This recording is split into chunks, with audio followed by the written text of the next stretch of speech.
추석입니다. 많은 사람들이 다 고향으로 갑니다.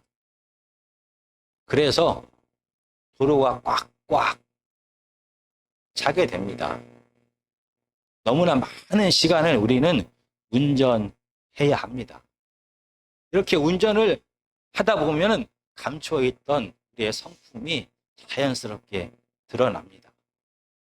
만약 내가 가는 길을 누군가 갑자기 끼어들게 되면은 우리는 감춰졌던 성품이 그대로 드러납니다. 얌전한 사람은 그냥 눈으로 욕을 하고 그칩니다. 어떤 사람은 입으로 욕을 하게 됩니다.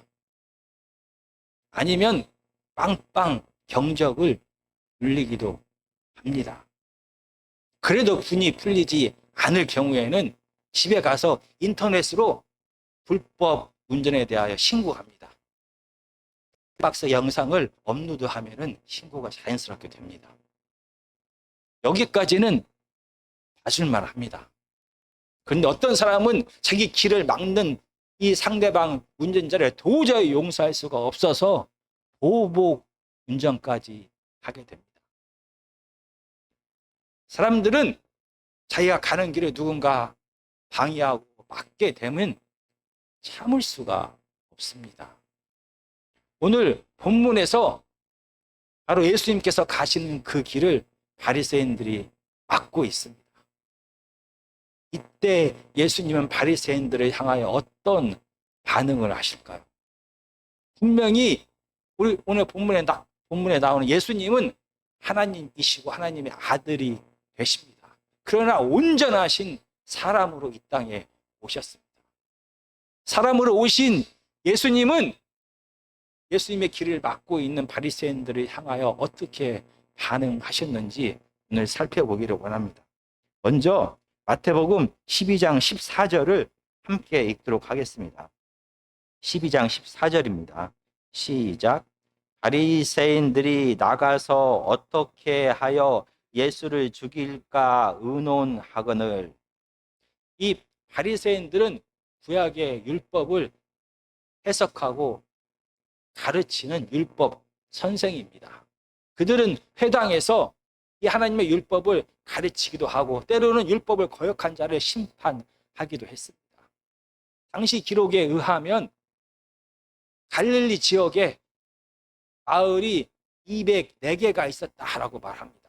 그러면 최소한 204개 이상의 회당이 존재했습니다. 이 회당에서 가장 큰 영향력을 가진 자들이 바리새인입니다. 회당 안에서 가장 높은 상석은 늘 바리새인들을 위하여 비워 두었습니다. 회당에 있던 사람들은 바리새인이 회당 안으로 들어오면 모두 다 일어섰습니다. 이렇게 회당에서 바리새인들의 영향력은 일반 백성들을 향한 바리새인들의 영향력은 막강했습니다. 그런데 이런 바리새인들을 향하여 그들의 율법 해석이, 그들의 율법 적용이 잘못되었다라고 예수님께서는 비판했습니다. 그들의 안방에서 그들의 권위가 점점 무너지고 있었습니다. 이 바리새인들은 이런 예수님을 용서할 수가 없었습니다. 예수님을 향하여, 자신의 길을 막고 있는 예수님을 향하여 복수하기를 계획합니다. 그리고 마침내 예수님을 죽일 계획까지 실행하기 시작했습니다. 이렇게 자신들을 죽이려는 것에 대하여 예수님은 잘 알고 있었습니다. 예수님의 반응을 우리가 살펴보겠습니다. 12장 15절과 16절입니다. 우리가 천천히 함께 읽도록 하겠습니다. 시작. 예수께서 아시고 거기를 떠나 가시니 많은 사람이 따르는지라 예수께서 그들의 병을 다 고치시고 자기를 나타내지 말라 경고하셨으니. 이렇게 바리새인들은 자기 앞길을 막고 있는 예수님을 죽이려고 하고 있습니다. 예수님은 그 사실을 알고 있었습니다. 예수님의 반응의 첫 번째는 그들을 피했습니다. 그들을 떠났습니다. 그리고 예수님의 명성을 감추셨습니다. 우리가 잘 아는 것처럼 예수님은 하나님이시고 하나님의 아들 되십니다. 그 신적인 놀라운 능력을 가지셨습니다. 그리고 15절에 나오는 것처럼 많은 무리들이 예수님을 따라다녔습니다. 그런데 예수님께서는 자기의 능력으로 이 바리새인들의 입을 막아버리지 않았습니다. 바리새인들의 권위를 땅에 떨어뜨려서 예수님을 따르는 많은 무리들로 하여금 다시는 이 바리새인들의 회당에서 가르치지 못하게 할 수도 있었습니다. 그러나 예수님께서는 예수님의 능력을 자신을 따르는 많은 백성들을 이용하지 않냐고 도리어 복수하려는 바리새인들을 피했습니다. 거기에 더해서 바리새인들을 피하면서 많은 병자들을 여전히 고치는 사역은 계속했습니다. 그리고 나서 자기의 이름을 드러내지 말라라고 그들에게 경고하셨습니다. 예수 그리스도의 이름이 이 갈릴리를 벗어나 온 이스라엘에 완전히 퍼지게 되는 것은 예수님을 반대하는 이 바리새인들을 향한 예수님의 또 다른 복수가 될 수가 있는 것입니다. 그런데도 예수님께서는 이 바리새인들을 향하여 복수하지 않으셨습니다. 그들을 피하고 예수 그리스도의 이름을 감추셨습니다. 세상의 권력자들은 승리를 갈망합니다. 그리고 당시의 유다 백성들도 메시아를 원했습니다. 그들이 원하는 메시아는 승리하고 제압하는 메시아였습니다. 그의 막강한 힘을 통하여 그의 원수를 적을 완전히 무찌르는 것을 통하여 그들은 이렇게 막강한 힘을 가진 저 사람이 메시아구나라는 것을 알아볼 수가 있었습니다. 그런데 세상에서 기대하는 메시아와 다르게 오늘 본문에 나오는 예수님은 자기의 길을 막고 있는 이 바리새인 원수들을 향하여 복수한 것이 아니라 그 힘을 사용한 것이 아니라 오히려 피하고 자기의 이름을, 자기의 명성을 감추셨습니다. 예수 그리스도의 그 이 능력 때문에 세상이 예수님을 주목할 수밖에 없습니다. 그러나 예수님은 이 세상의 평판을, 세상의 명예를, 세상의 명성을 쫓아가지 않았습니다. 세상과 전혀 다르게 살았습니다. 도대체 예수님은 어떤 메시아였습니까? 12장 17절부터 19절까지 우리가 천천히 함께 읽도록 하겠습니다. 12장 17절에서 19절입니다. 시작. 이는 선지자 이사야를 통하여 말씀하신 바 보라 내가 택한 종 곧 내 마음에 기뻐하는 바 내가 사랑하는 자로다. 내가 내 영을 그에게 줄 터이니 그가 심판을 이방에 알게 하리라. 그는 다투지도 아니하며 들레지도 아니하니 아무도 길에서 그 소리를 듣지 못하리라. 세상이 바라는 세상의 권력자가 아닌 이스라엘 백성들이 그토록 원하는 승리하고 제압하는 메시아가 아닌 예수 그리스도는 이사야 선지자가 말하는 하나님의 종이었습니다. 이사야 42장 1절부터 4절까지를 제가 읽겠습니다. 이사야 42장은 구약 성경 1017페이지입니다. 1017페이지 이사야 42장은 제가 읽어보겠습니다.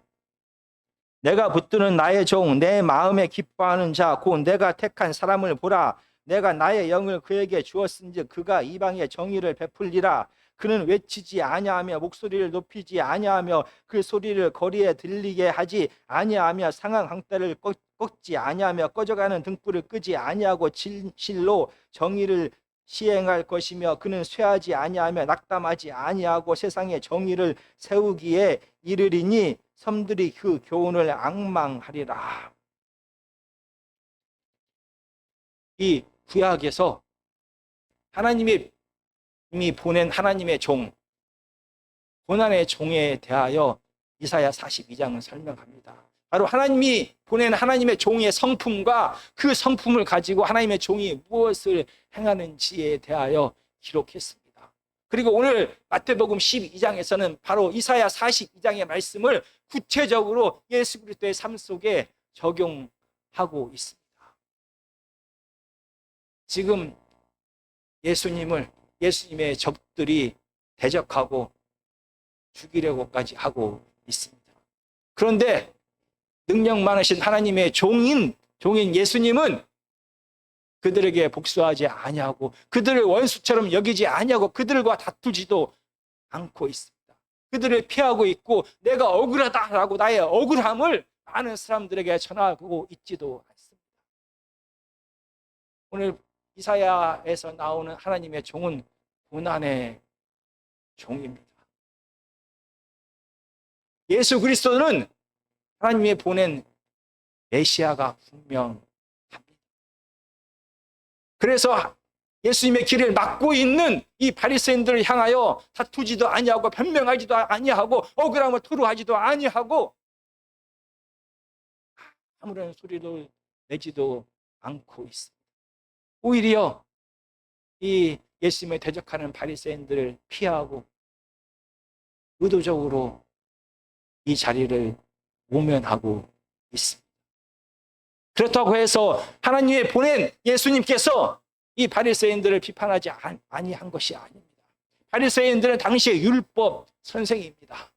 그래서 예수님께서는 이 바리새인들을 공적으로 그들의 율법 해석과 적용에 대하여 비판하셨습니다. 이 바리새인들이 그들의 이익과 필요에 따라 하나님의 말씀을 잘못 해석하고 잘못 적용하고 있었습니다. 그들을 비록 공적으로 비판했을지라도 능력 많으신 이 메시아께서는, 능력 많으신 예수님께서는 그의 힘과 자기를 따르는 많은 무리들을 자기를 비난하고 자기에게 도전하는 이 바리새인들에게 사적으로 복수하는 데 사용하고 있지 않습니다. 이사야서에 나온 하나님의 종은 복수하는 종이 아닙니다. 복수에 자기의 시간과 마음과 모든 에너지를 다 쏟는 대신에 이 이사야서에 나오는 하나님의 종은 하나님께서 그에게 맡겨주신 그 사명에 집중했습니다. 오늘 본문에서도 마찬가지입니다. 능력 많으신 메시아이신 예수님께서 자기의 길을 막고 있는 바리새인들을 향하여 복수하고 그들과 다툰 것이 아닙니다. 대신에 여전히 이사야 선지자가 말하는 하나님의 종, 고난의 종처럼 하나님께서 예수님께 맡기신 그 사명을 계속 끊임없이 하고 있습니다. 하나님께서 메시아 되신 예수님에게 맡긴 그 사명이 무엇입니까? 이사야 42장에서 분명히 말한 것을 오늘 마태복음 12장 20절에서 다시 한번 이야기하고 있습니다. 제가 읽어보겠습니다. 상한 갈대를 꺾지 아니하며 꺼져가는 심지를 끄지 아니하기를 심판하여 이길 때까지 하리니. 당시 배경에서 갈대는 어떤 사물의 길이를 측량하거나 사물을 묶어 놓거나 지탱하는 데 사용했습니다. 그러나 이 갈대는 너무나 흔했습니다. 너무나 값이 쌌습니다. 그래서 그렇게 중요하게 생각하지 않았습니다. 만약 갈대가 구부러지거나 비틀어져서 금이 가거나 해서 상하게 돼서 원래 기능을 다하지 못하게 되면 사람들은 별 고민 없이 이 상한 갈대를 버립니다. 그렇게 중요한 물건이 아니었습니다. 심지 역시 마찬가지입니다. 심지는 등불에서 이 불을 내게 하는 천과 실을 심지다라고 말합니다. 이 심지 역시 당시에 너무나 흔했습니다. 아무런 중요성을 갖지 못했습니다. 만약 이 심지가 불을 내지 못하고 빛을 내지 못하고 연기만 내게 되면 그 방은 정말 어둠 속에서 오염만 되는 것입니다.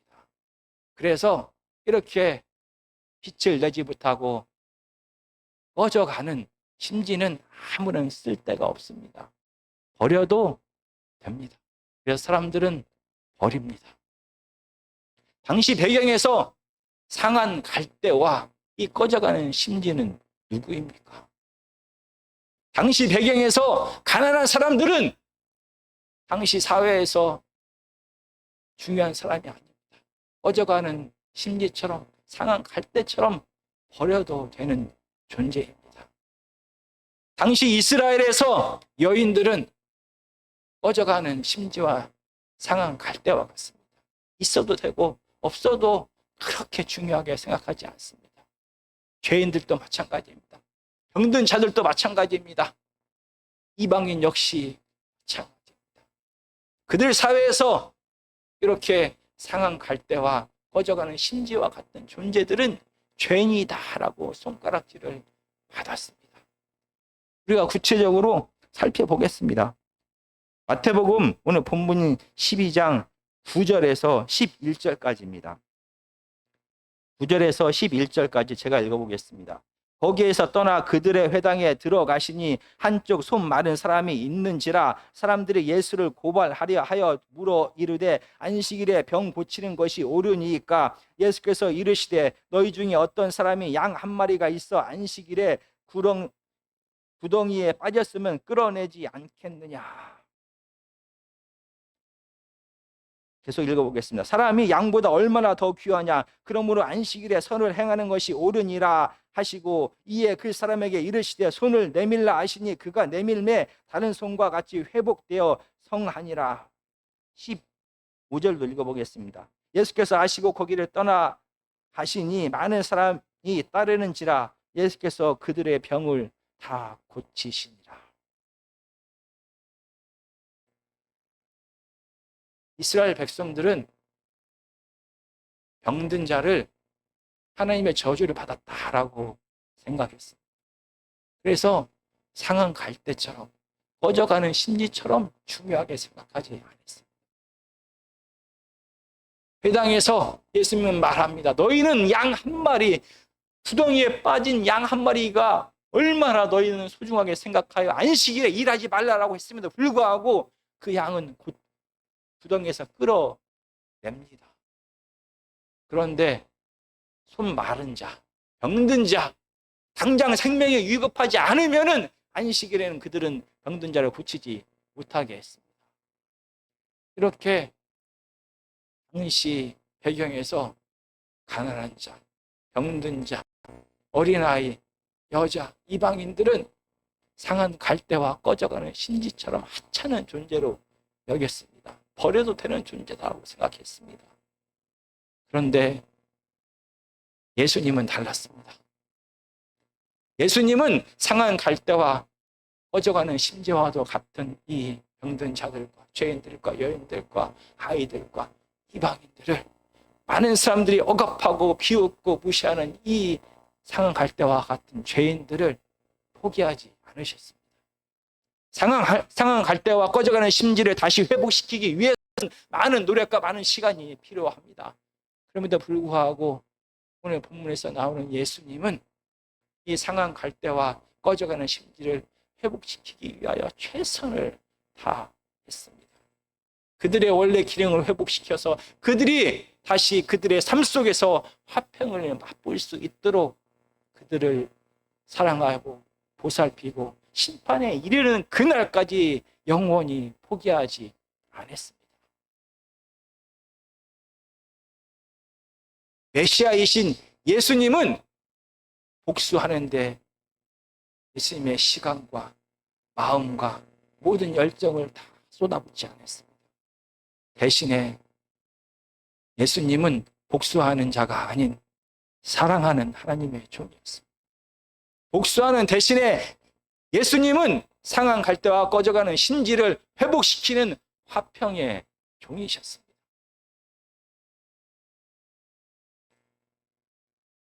제자는 도대체 누구입니까? 제자는 예수 그리스도의 삶을 그대로 따라가는 자가 제자입니다. 그래서 예수님은 제자들에게 같은 말씀을 주셨습니다. 마태복음 10장 22절과 23절입니다. 마태복음 10장 22절과 23절을 저희가 함께 읽도록 하겠습니다. 바로 뒤에 있습니다. 마태복음 10장 22절과 23절입니다. 시작. 또 너희가 내 이름으로 말미암아 모든 사람에게 미움을 받을 것이나 끝까지 견디는 자는 구원을 얻으리라. 이 동네에서 너희를 박해하거든 저 동네로 피하라. 내가 진실로 너희에게 이르노니 이스라엘의 모든 동네를 다 다니지 못하여서 인자가 오리라. 예수님께서는 제자들에게 예수님과 같은 삶을 살아가라라고 말합니다.